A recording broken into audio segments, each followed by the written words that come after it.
معنی ایجاد کر دیتا ہے. وہی بات یہاں آگے وہ جو باقی ہم نے آغایون کے اقوال کچھ حد تک نقل کیے تھے ان کو وہی چھوڑ دیتے، اس کو زیادہ ادامہ نہیں دیتے. اس کے بعد جو وہ ہے جملے تام ہیں، جملے خبریہ تامہ ہیں، اس کے بارے میں جو ہے وہ پہلے بھی ہم نے کہا تھا کہ مشہور یہ ہے کہ جو وہ ہو موضوع بإزاء النسبت التامہ، جملہ ناقصہ کیا ہے جو نسبت ناقصہ کے لیے ہے، جملہ تامہ کیا ہے جو نسبت تامہ کے لیے ہے.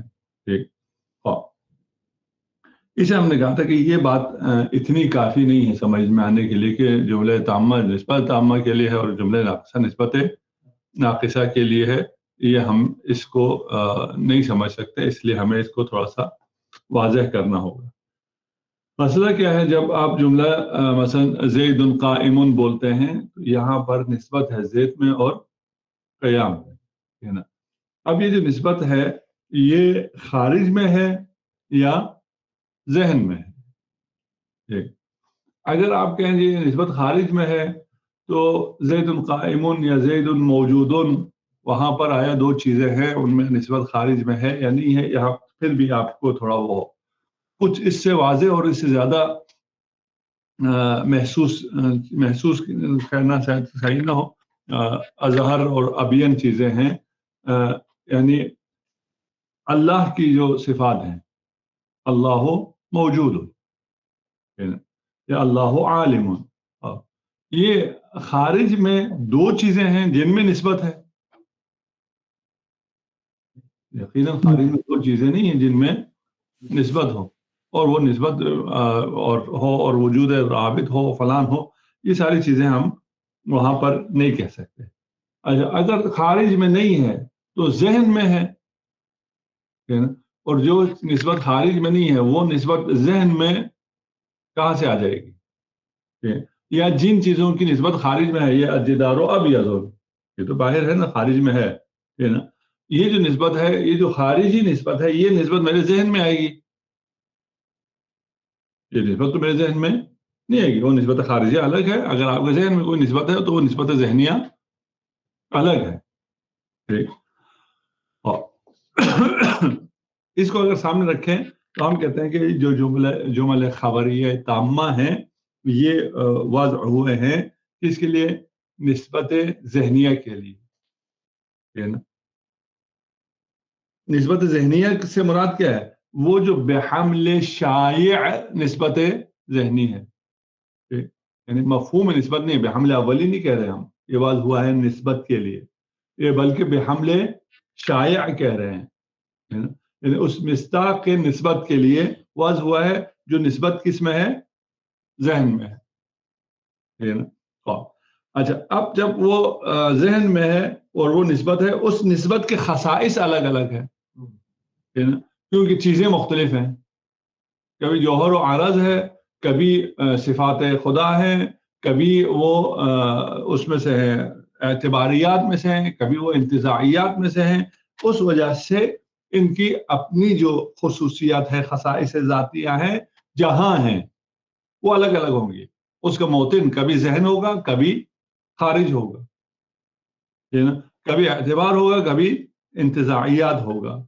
ٹھیک، اچھا، اگر اس کا موطن، اس کے خصائص کا موطن خارج ہوا تو اس خارجی خصائص کے ساتھ اس کو جو نسبت حاصل ہے اس جملے میں، ان دونوں اطراف کو جو نسبت حاصل ہے ذہن میں، اس نسبت ذہنیہ کے لیے یہ قضایہ حملیہ وضع ہوئے ہیں. ٹھیک، جب ہم یہ کہہ دیں تو پھر ہمیں اللہ موجودون، اللہ قاہرون، اللہ عالمون یا شریک الباری معدومون، یہ سارے مسائل حل ہو جاتے ہیں. ہم کہتے ہیں یہاں پر یہ وضع ہوئے ہیں نسبت کے لیے. کون سی نسبت؟ خارج میں. خارج میں تو ہے ہی نہیں، شریک الباری ہے ہی نہیں. خارج میں اللہ عالمون میں دو چیزیں تو ہے ہی نہیں، صفات عین ذات ہیں، ایک ہی چیز ہے. بس ہم نے یہ دو کیسے کیا اور ان میں نسبت کیسے بنایا؟ یا یہ جو شریک الباری معدومون، یہ دونوں نہیں ہیں خارج میں. ہم نے کہا یہ واضح ہوئے ہیں کس کے لیے؟ نسبت کے لیے عالم ذہن میں، یعنی واقعہ تو ذہنیہ میں ان دو چیزوں میں نسبت قائم ہے، اور اس نسبت کے لیے واضح ہوئے ہیں، لیکن یہ جو نسبت ہے وہ بحمل شائع نسبت ہے، نہ بحمل اولی. یہاں تک بات واضح ہے؟ خواب. اچھا، اب یہ جب مسئلہ حل ہو گیا تو جہاں پر حمل ہو رہا ہے وجود شے ماہیت شے پر، ہے نا، وجود اور ماہیت دو چیزیں ہیں خارج میں، ایک ہی چیز ہے؟ ایک ہی چیز ہے نا. جب ایک ہی چیز ہے تو جب دو ہی نہیں ہے تو ان میں نسبت بھی نہیں ہو سکتی ہے نا. وہاں پر بھی جو ہم نے ابھی جب یہ جملہ کہا جو ہم نے اختیار کیا کہ یہ کیا ہے، نسبت ذہنیہ کے لیے ہیں، تو یہ یہاں پر جہاں پر وجود اور ماہیت حمل ہو رہا ہے وہاں پر بھی مسئلہ حل ہو جائے گا. جہاں شریک الباری معدومن ہے وہاں پر بھی حل ہو جائے گا. جہاں پر اعتباریات ہیں، انتزاعیات ہیں، وہاں پہ بھی حل ہو جائے گا. اس کے اپنے جو خصائص ہے وہ الگ ہے، وہ اپنی جگہ ہوں گے. اس کے خصائص عالم اعتبار میں ہوں، عالم انتظام میں ہوں، عالم ذہن میں ہوں، عالم خارج میں ہوں. ٹھیک. خود جمل خبریہ یہ حملیہ یہ تامہ جو ہے وہ واضح ہوا ہے نسبت بحمل شائع صناعی کے لیے. ٹھیک. بس جہاں پر ہم مثلا اللہ موجودن کہتے ہیں وہاں صرف ایک خارج میں صرف ایک وجود ہے. ہم الانسان موجودن کہتے ہیں وہ بھی ایک ہی وجود، دو وجود نہیں ہے. ٹھیک. خارج میں کوئی نسبت ہے یا نہیں ہے؟ جب وجود ایک ہے تو نسبت بھی نہیں ہے. نسبت کے لیے دو ہونا تو ضروری ہے نا، اس کو اس سے نسبت حاصل ہوگی.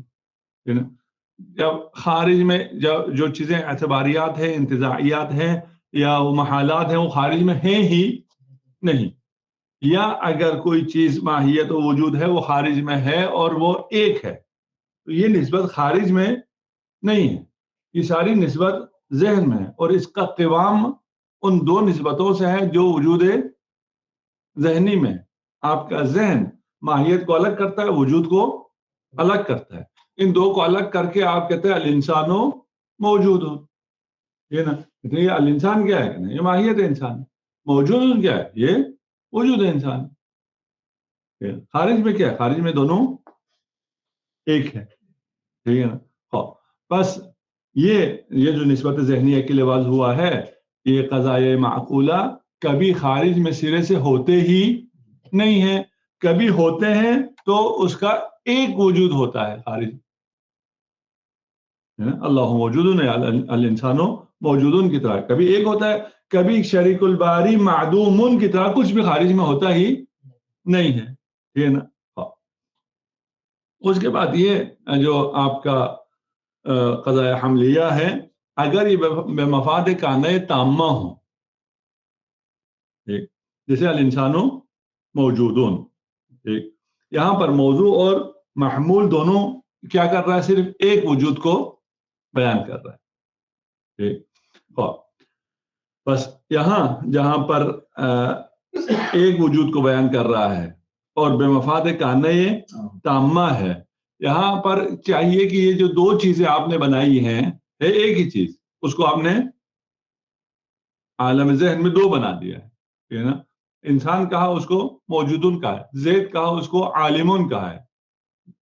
زید عالمون ایک ہے یا دو ہے؟ ایک ہی چیز. خارج میں تو یہی زید ہے. ٹھیک ہے نا. ان میں حمل کے لیے آپ کو کیا چاہیے؟ موضوع و محمول متحد بھی ہوں من جہت، اس لیے کہ مباین کو ایک دوسرے پہ حمل کرنا صحیح نہیں ہے. اور دوسرا یہ کہ ان میں تغایر بھی ہونا چاہیے. زیدن زیدن تو نہیں کہہ سکتے، زید زید ہے، اس کے تو کوئی معنی ہی نہیں ہوا. تغایر بھی ہونا چاہیے، اور کیا بھی ہونا چاہیے؟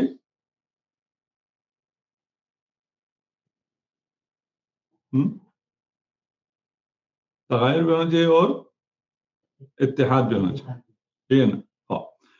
اس کے بعد یہ جو آپ جس ذات کو آپ نے مفہوم مشتق سے اخذ کیا ہے اور اس پہ حمل کر رہے ہیں، جیسے زید سے آپ نے العالم کو اخذ کیا ہے اور عالم کو زید پر حمل کر رہے ہیں، تو یہ در حقیقت حمل کلی علی فرد ہی فی الخارج ہے. کلیہ انسان کو آپ حمل کر رہے ہیں کس پر؟ کلیہ عالم کو آپ حمل کر رہے ہیں اس کے مصداق پر، اس کے فرد پر، جو کہ زیدن ہے.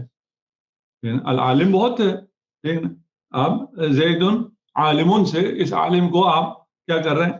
حمل کلی علی فرد ہی، لیکن یہ عالم خارج میں ہے کہ خارج میں یہی کیا ہے؟ فرد عالم ہے. ٹھیک. اس کے بعد اب آ جائیں کہ اب ہمارے جو جملے اسمیہ ہیں اور جملے خبریہ ہیں، ان میں کوئی فرق ہے یا نہیں ہے؟ ہم نے دونوں جملوں کے لیے کہا نا کہ یہ کس کے لیے واضح ہوا ہے؟ نسبت ذہنیہ کے لیے واضح. ذہن میں دو چیزوں میں نسبت ہوتی ہے، ان دو چیزیں جو ذہن میں نسبت ہے، اس نسبت بحمل شائع کے لیے یہ ہیئات وضع ہوئے ہیں. یہ بھی گم نہیں ہوا نا. ہمارا اصل موضوع یہ ہے کہ حیات کیا وضع کیا ہے. ہم کہا حیات نسبت کے لیے وضع ہوا ہے، نسبت کے لیے وضع ہوا ہے، مفہوماً نہیں مصداقاً. ان دو چیزوں میں جہاں پر نسبت ہے اس مصداق کی نسبت کے لیے وضع ہوا ہے. اب جملے خبریہ ہے اور جملے اسمیہ ہے، دونوں میں یہی ہے. ہم کہتے ہیں دونوں میں یہی ہے، دونوں میں نسبت بحمل شائع کے لیے وضع ہوا ہے. ٹھیک ہے. غائب الامر کیا ہوگا جب ہم کہیں گے زید عالم؟ جملہ خبریہ ہے، ٹھیک ہے نا. یہاں پر اس کا مطلب کیا ہے؟ اس کا مطلب یہ ہے زید شیء لہ صفۃ وتلک الصفہ العلم. بس یہاں پہ تین چیزیں آ گئی. زید عالم جب ہم کہتے ہیں خارج میں تو ہم نے کہا ایک ہے، ایک زید ہی ہے، ٹھیک ہے نا. اور یہ کیا تھا؟ یہ ہم نے کلی کو منطبق کیا تھا علی فرد ہی الخارجی. ہم نے عالم کو اس کے فرد خارجی پہ منطبق کیا تھا. اس کو اگر ہم مزید کھولیں تو کیا جملہ خبریہ میں کیا ہوگا؟ زید عالم کا مطلب یہ ہوگا کہ زید وجود یہ نا لہو صفۃ وتلک الصفہ العلم. بس یہاں پہ تین نسبتیں ہو گئی. زید کو وجود سے نسبت ہو گئی اور صفت کو علم سے. زید ایک موجود ہے، وہ موجود ایک صفت رکھتا ہے، وہ صفت علم ہے. ان کو جب ملایا اس نسبتوں کو تو کیا بن گیا؟ جملے خبریں بن گیا، ٹھیک ہے نا. اور اس کا خلاصہ کیا ہوا؟ وہی نسبت ذہنیہ ہے، ٹھیک ہے نا. زید جس کا وجود ہے اور اس وجود کے لیے ایک صفت ہے اور وہ صفت علم ہے. ان کو یہ تحلیل ذہنی نے بنایا نا سارا. خارج میں تو ایک زید سے زیادہ ہے ہی نہیں، ٹھیک ہے نا. ان تحلیلات کے بعد ان مفاہیم میں جو نسبت قائم ہے وہ اس نسبت کے لیے جملے خبری آواز ہوا ہے. ٹھیک.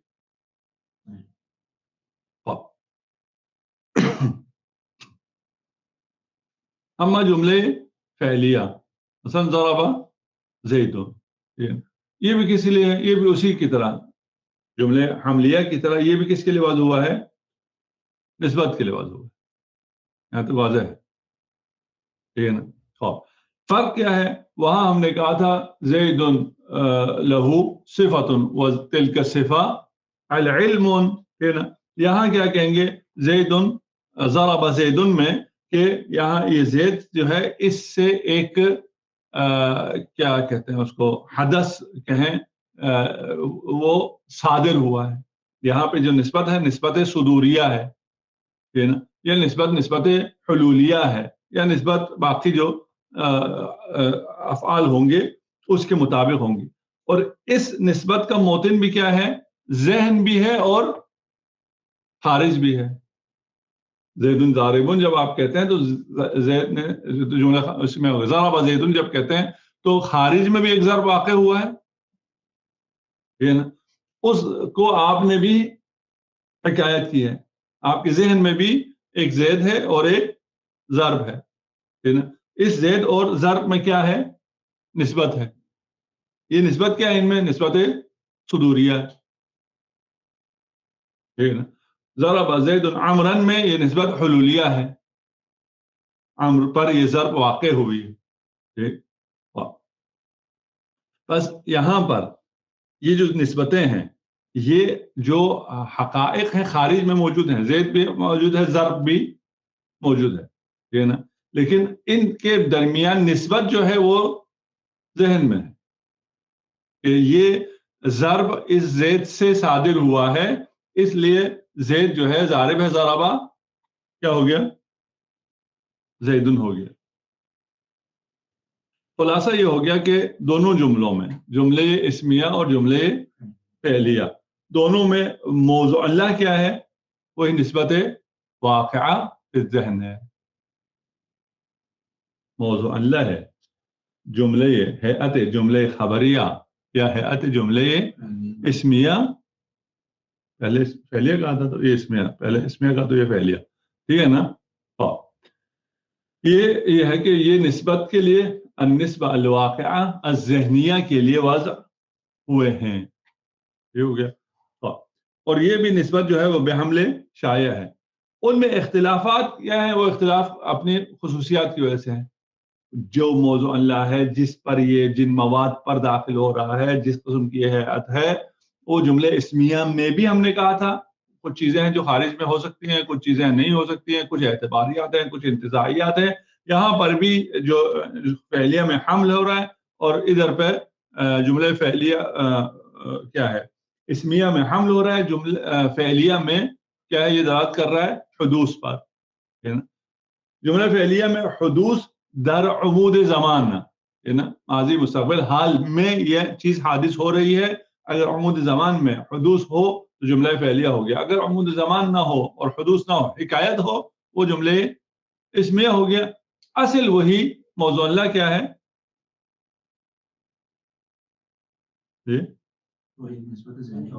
نسبت ذہنی واقعہ ہے. اگر کل آپ کو یاد ہو تو ہم نے کہا تھا کہ امام نے کہا تھا کہ یہ جملے جو ہیں تامہ جو ہیں ناقصہ جو ہے وہ کس کے لیے ہیں، کیا تعبیر تھی؟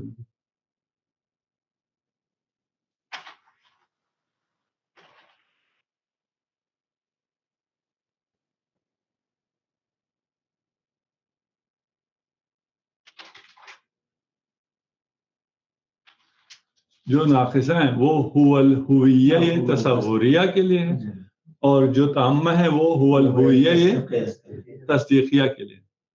ٹھیک ہے نا. تو ہم نے اس میں یہ کہا تھا کہ یہ هو الہویہ کیا ہے، ہمیں یہ سمجھ میں نہیں آ رہا. ٹھیک. آج یہ ساری باتیں کرنے کے بعد اگر ہم وہ ہو تو یہ جو جملے ہیں چی ناقصہ ہو چی تامہ ہو، یہ وضع ہوئے ہیں اور اس کا وضع تصوریہ ہے، تصدیقیہ نہیں ہے. تو وہ هو الہویہ تصدیقیہ یہاں پر آتا ہی نہیں ہے. کیوں؟ اس لیے کہ جب واضح وضع کرتا ہے اور اس وضع کو آپ سنتے ہیں تو یہ سب تصوریہ ہی ہوتا ہے. تصدیقیہ کا وضع سے کام نہیں ہوتا. وضع کے بعد آپ کہیں یہ اس کا ارادہ جدی تھا، یہ حاصل نہیں کر رہا تھا، اس کا مراد یہ تھا، قرینہ ہے نہیں ہے، ان سب کے بعد تصدیق آتا ہے. وضع میں تصدیق نہیں آتا ہے نا. وضع کا میدان کہاں تک ہے؟ میدان دلالت تصوریہ تک ہے، وہ دلالت تصدیقیہ تک جاتا ہی نہیں ہے. وضع نے جب آپ نے واضح نے وضع کیا اور اس سے آپ نے کچھ چیز سنی، سننے کے بعد جو چیز مستند ہوگی وضع سے وہ دلالت تصوریہ ہوگی. جو دلالت تصدیقیہ ہے وہ وضع سے مستند نہیں ہے، وضع کے مابعد چیزوں سے مستند ہے. یہ جو سنی ہے میں نے آواز، یہ کسی میں نے ذی شعور سے سنی، وہ بھی ارادہ رکھتا ہے، وہ بھی مقام بیان میں ہے، اس کا قرینہ لایا ہے نہیں لایا وغیرہ باقی سب چیزوں سے پھر آپ کہاں پہنچیں گے؟ دلالت تصدیقیہ تک پہنچیں گے. بس وضع کا میدان جو ہے وہ دلالت تصوریہ ہے. یہاں هو الہویہ یہ تصدیقیہ نہیں آئے گا، ٹھیک ہے نا. وہ هو الہویہ یہ تصوریہ اگر آپ کہہ رہے ہیں اور اس کا مطلب یہی ہے، وہ پھر وہی یہ والی بات ہو گئی. ٹھیک ہو گیا. یہ ہم ہیئت سے بھی نکل آئے، ٹھیک ہے نا. اس ہیئت نے ہمیں تھوڑا سا وہ سخت کر دیا کیونکہ چھٹیاں بھی اور جو مسائل پیش آئے اس کی وجہ سے ہم ایک تو 2 دن چھٹی ہوئی آپ سے، اس کے لیے بھی معذرت خواہ ہیں آپ لوگوں سے بھی اور آن لائن حضرات سے بھی. اور انشاءاللہ آپ منڈے کو کل جمعہ انشاءاللہ إن شاء الله. اللهم صل على محمد وعلى آل محمد وعجل فضل محمد وعجل